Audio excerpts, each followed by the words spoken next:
ప్రతిఘటన టీవీకి స్వాగతం. క్షణక్షణం మీకోసం. ఐపీఎల్ 2024లో లక్నో సూపర్ జైంట్స్ జట్టు బోని కొట్టింది. తమ సొంత మైదానంలో జరిగిన మ్యాచ్లో పంజాబ్ను ఓడించి ఈ సీజన్లో తొలి విజయం సాధించింది.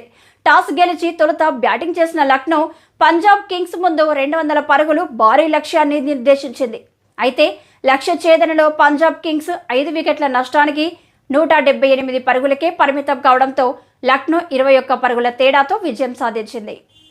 చేజింగ్లో పంజాబ్ జట్టు పోరాడింది. కెప్టెన్ శిఖర్ ధావన్ 50 బంతుల్లో 7 4లు 3 సిక్సర్లతో 70 పరుగులతో రాణించాడు. జానీ బెయిర్స్టో 42 త్రుటిలో అర్ధ సెంచరీని కోల్పోయాడు. అయితే ప్రభాస్ ఇమ్రాన్ సింగ్ 19, జితేష్ శర్మ 6 పరుగులకే వెనుదిరిగారు. ఇక లియామ్ లివింగ్స్టోన్ 28, శశాంక్ సింగ్ 9 పరుగులతో నాటౌట్గా నిలిచారు. కాగా లక్నో బౌలర్లలో మయాంక్ యాదవ్ 3 వికెట్లు, మోహసిన్ ఖాన్ 2 వికెట్లు తీశారు. ఇక అంతకుముందు బ్యాటింగ్ చేసిన లక్నో ఇన్నింగ్స్ను దూకుడుగా ప్రారంభించింది. ఓపెనర్ క్వింటర్ డికాన్ 54 హాఫ్ సెంచరీతో విజృంభించాడు.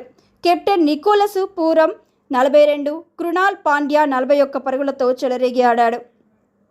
మార్కస్ స్టోయినిస్ 19, లోకేష్ రాహుల్ 17 పరుగులు పెవిలియన్ చేరారు.